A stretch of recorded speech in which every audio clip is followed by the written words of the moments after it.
ம். Welcome to ரகோ reaction. இன்னைக்கு இந்த வீடியோ என்ன டாபிக் பார்க்க போறோம் அப்படின்னு பார்த்தீங்கன்னா, நான் வீடியோ நேத்து ஸ்க்ரோல் பண்ணிட்டே இருந்தேங்க. அப்போதான் எனக்கு மேல ஓடுது பார்த்தீங்களா அந்த வீடியோ. அந்த வீடியோ பார்த்தேன். அந்த வீடியோ பார்க்கும்போது, அந்த வீடியோ வந்து ஒரு சேனலோட பிரபலமான சேனலோட ஒரு ஷோ ஒண்ணுங்க. ஆக்சுவலா அந்த ஷோவோட பேர் வந்து "சொல்ல துடிக்குது மனசு" அப்படின்ற ஒரு ஷோ. அந்த ஷோல நேத்து அந்த ஒரு அந்த வீடியோ பார்த்தோன்னே உண்மையிலேயே என் கண்லாம் கலங்கிடுச்சுங்க. ஏன்னா, அந்த அந்த வீடியோ பார்த்த உடனே ஏன்னா அந்த வீடியோல ஆட்டிசம் குழந்தைங்க இருக்காங்கல்ல, அவங்களோட பெத்தவங்கலாம் வந்திருந்தாங்க, பேசியிருந்தாங்க. என்னென்ன பிரச்சனைகளை சந்திக்கிறாங்க, அவங்களுக்கு என்ன மாரி உதவிகள் வேணும் அப்படின்ட்டு. அப்படிதான் என் மேல பார்க்குற ஒருத்தர் வந்து அவரோட குழந்தைய கூட்டு வந்திருந்தாரு. அந்த குழந்தைக்கு உதவி வேணும் அப்படின்ட்டு. அப்ப ஆங்கர் கேட்கிறாரு, இது உங்க குழந்தையா?" அப்படின்னு கேட்கிறாரு. அப்ப அவரு சொல்ற விஷயம் உண்மையிலேயே எல்லாரையும் வந்து கண் கலங்க வச்சிருதுங்க. என்ன அப்படின்னு பார்த்தீங்கன்னா, இப்ப மேல இருக்காரு பார்த்தீங்களா, அவர் கையில வச்சிருக்காருல்ல குழந்தை, அது அவர் குழந்தை கிடையாதுங்க. அனாதை குழந்தைங்க. அந்த குழந்தை யாருன்னு பார்த்தீங்கன்னா, இவருக்கு வந்து இவரோட பொண்ணோட ஃப்ரெண்டு ஒருத்தி ஹாஸ்பிட்டல்ல நர்ஸா இருக்காளாம். அவ வந்து தவறான தொடர்பால வந்து குழந்தைய பெத்துட்டாளாம். பெத்துட்டு அந்த குழந்தைய வந்து காவால போடலான்னு போனாலாம். அதாவது பெத்துட்ட உடனே பால் கூட குடுக்கலையாங்க. அத காவால போட போறேன் அப்படின்னு போனாலாம். அப்போ நீ காவாலாம் போடாத, அந்த குழந்தை என்கிட்ட குடு அப்படின்னு வாங்கிட்டு வந்துட்டாராம். ஆக்சுவலா அந்த குழந்தை யாருன்னா அவர் பொண்ணோட ஃப்ரெண்டோட குழந்தையாங்க. அதை இவர் எடுத்து வளர்த்துட்டு இருக்காருங்க. இப்போ உண்மையிலேயே ஒரு கதை கேட்கும்போது, ஏன்னா அவருக்கு வந்து நான் கூட சரி குழந்தை இல்லையோ அப்படின்னு நினைச்சேன். அம்மா அப்பா தான் அவருக்கு 2 பொண்ணு 2 பசங்க இருக்காங்களாம். அப்படி இருந்தும் பாருங்க, அந்த மனுஷன் அந்த குழந்தை எனக்கு கொடு. ஏன்னா வந்து இந்த காலத்துல நல்லாவங்க குழந்தை யாரும் வளர்க்கறது கிடையாதுங்க. இவருக்கே ஏற்கனவே வந்து 2 குழந்தைங்க இருக்கு. இருந்தாலும் அந்த குழந்தைய கொடு. ஏன்னா ஆட்டிசமால பாதிக்கப்பட்டிருக்கு அந்த குழந்தை. குடுன்ட்டு அவரும் வாங்கியிருக்கு. இதுல இன்னொரு ஹைலைட்டான விஷயம் என்ன அப்படின்னு பாத்தீங்கன்னா, அதுக்கு அவர் மனைவியும் சம்மதிச்சு அவங்களும் வந்து அந்த குழந்தைய வந்து ஒரு 5 வருஷமா வளர்த்துட்டு இருக்காங்க. இப்ப என்ன பிரச்சனை அப்படின்னு பாத்தீங்கன்னா, நான் கூட சரி ஆள் நல்லா வசதியான ஆள் போல இருக்கு. ஏன்னா வந்து ஏற்கனவே 4 குழந்தை இருக்கு. அவரோட இதை இருந்துட்டு போதும் அப்படின்னு நினைச்சாரு போல இருக்கு அப்படின்னு நினைச்சேன். நான் கொஞ்சம் வசதியா இருப்பாரு, நல்லா அதெல்லாம் இருக்கும் அப்படின்னு நினைச்சேன்.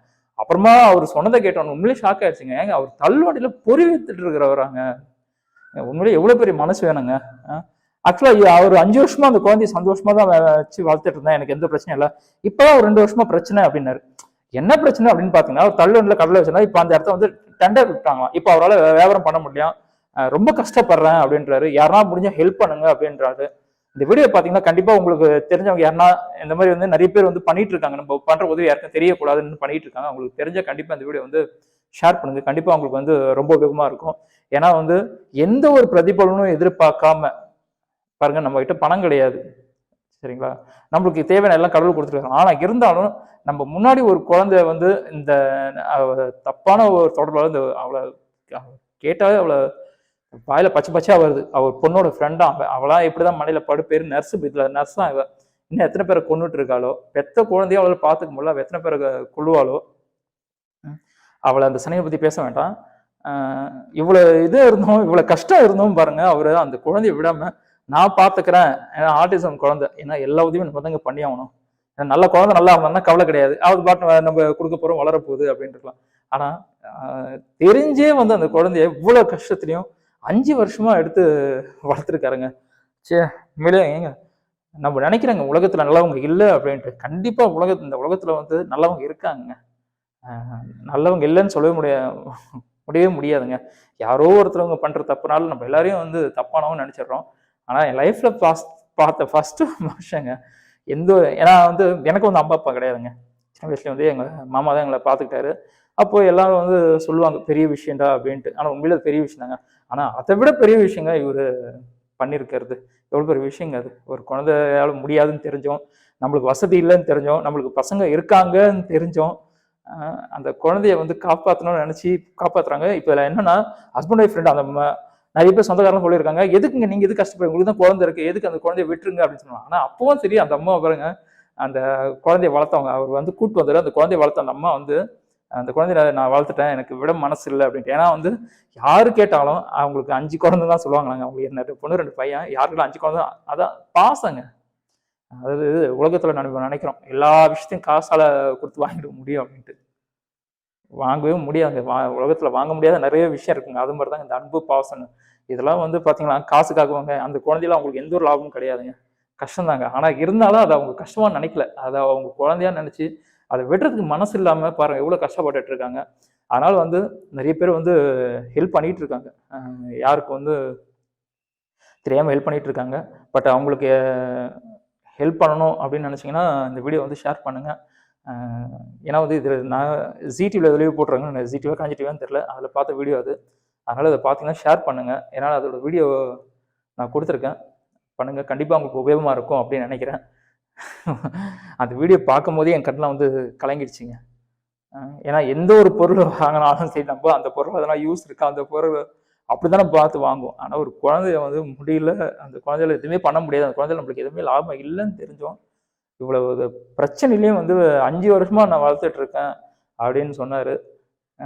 உண்மையிலேயே இவரெல்லாம் வந்து கடவுளுங்க அந்த மனுஷன். அவர் வந்து மனுஷங்களே கிடையாது. அவங்களும் சரி, அவங்களோட துணைவியாரும் பாருங்க, அவருக்கு ஏற்ற மாதிரியே வந்து அந்த குழந்தை மேல அவ்வளோ பாசத்தை வச்சுனா அந்த குழந்தைய விட மாட்டேன் அப்படின்னு. ஏன்னா வந்து பெற்றவங்களும் நிறைய பேர் என்ன பண்றாங்க, குழந்தைக்கு சில ஆட்டிசம் பிரச்சனை இருக்குன்னா என்ன பண்றாங்க, எதனா ஹாஸ்பிட்டல் சேர்த்துடுறாங்க. சேர்த்துட்டு அதுக்கான அமௌண்ட்டை கொடுத்து அங்கே வளர்க்க வச்சிடுறாங்க. அவங்க பெற்ற குழந்தையே வளர்க்க வச்சிடுறாங்க. ஒரு சில அம்மாங்க தாங்க அந்த குழந்தைய வந்து விடாம, ஏன்னா வந்து அதுலேயே வந்து பிரச்சனைகள் இருக்கு. ஒரு சில அம்மா அப்பா பார்த்துக்கிறாங்க, ஒரு சில பேர் அப்பா சரி இருக்க மாட்டார், இல்லை அம்மா சரி இருக்க மாட்டாங்க, இல்லை அம்மா சரி இருக்க மாட்டாங்க, அப்பா இந்த மாதிரி பிரச்சனைகளும் இருக்கு. ஆனா எந்த சம்மதமே இல்லை, ரத்த சம்மதமே இல்லாம அவளோட ஃப்ரெண்டோட குழந்தை தெரிஞ்ச உடனே எடுத்திருக்கேன். ஆக்சுவலா அந்த குழந்தை இது வேலைக்கிழமை நைட்டு 9:20 தான் போதும். அதான் பிறந்த இந்த டேட் டைம் எல்லாம் வந்து ஞாபகம் வச்சிருக்காரு. அதான் அந்த குழந்தைக்கு வந்து பாப்பா அப்படின்னு ஒரு பேர் வச்சிருக்கேன் அப்படின்னாரு. இந்த வீடியோ பார்க்கும் எனக்கு கண்ணு கலங்கிடுச்சு. பட் இதை பற்றி பேசணும் அப்படின்னு தோணுச்சுங்க. இந்த மாதிரி மனுஷங்களும் வந்து இந்த உலகத்தில் நல்ல மனுஷங்களும் இருக்காங்க அப்படின்போது, இந்த உலகத்தில் நம்ம வாழ்கிறோம் அப்படின்போது அது எவ்வளோ பெரிய சந்தோஷமான விஷயங்க. அவர் திருவண்ணாமலை மாவட்டம் வாங்க, புரியுது வியாபாரம் பண்ணிட்டு இருக்கிறான். அந்த கஷ்டத்துலையும் அந்த குழந்தைய வந்து வளர்த்துட்டு இருக்காரு. பரவாயில்ல, அவரோட பசங்களும் பாருங்க, அவங்க அந்த குழந்தை மேலே ரொம்ப பாசம் வச்சிருக்காங்க. அந்த குழந்தை அவளை அக்கா அண்ணுமா. உண்மையிலே அந்த குடும்பத்தில் பொண்ணு எடுக்கிறவங்களும் சரி, பொண்ணு கொடுத்தா உண்மையிலேயே ஒரு நல்ல ஒரு குடும்பங்க அது. அந்த மாதிரி குடும்பம்லாம் அமையறதெல்லாம் கஷ்டங்க. உண்மையிலே வரம் தாங்க. அந்த குழந்தைக்கு அமைச்சிருக்கு. யார் பண்ண புண்ணியமோ அந்த குழந்தைக்கு ஒரு நல்ல அப்பா அம்மா பெத்த அவளே வந்து விட்டு போயிருக்கா. எவ்வளோ ஒரு கேவலமான ஜென்மமா இருப்பா அவ. வாழ்க்கையில் அவள் சாவே வந்து ரொம்ப கொடூரமாக தான் அமையும். அவளுக்கு நிம்மதியான வாழ்க்கை கண்டிப்பாக அவளால் வாழவே முடியாது. ஒவ்வொரு நாளும் வருத்தப்படுவாள். ஏன் தான் இந்த வாழ்க்கையை வாழணுமோ அப்படின்ட்டு இந்த ஜென்மம் எல்லா ஜென்மமும் வருத்தப்படுவாள். ஆனால் இவங்க எத்தனை ஜென்மம் எடுத்தாலும் சரி, இவங்களும் சரி, உங்க குழந்தைகள் உண்மையிலேயே வந்து சந்தோஷமான வாழ்க்கை வாழ்வாங்க. இந்த வீடியோ பார்த்தோன்னா பேசணும்னு தோணுச்சு, அதான் பேசினேன். உங்களால் முடிஞ்சதுன்னா கண்டிப்பாக அவருக்கு வந்து ஹெல்ப் பண்ணுங்கள். அதை நான் சொன்ன மாதிரி தான், யாரெல்லாம் நிறைய பேர் வந்து ஹெல்ப் பண்ணணும் அப்படின்னு இருப்பாங்க, அவங்களுக்கு அந்த வீடியோவை ஷேர் பண்ணுங்கள். கண்டிப்பாக உங்களுக்கு வந்து உதவி கிடைக்கணும். மறுபடியும் அடுத்த ஒரு வித்தியாசமோட சந்திக்கிறேன். அது வரைக்கும் உங்களிடமிருந்து உங்கள் ரகுவரன். Tata, bye bye.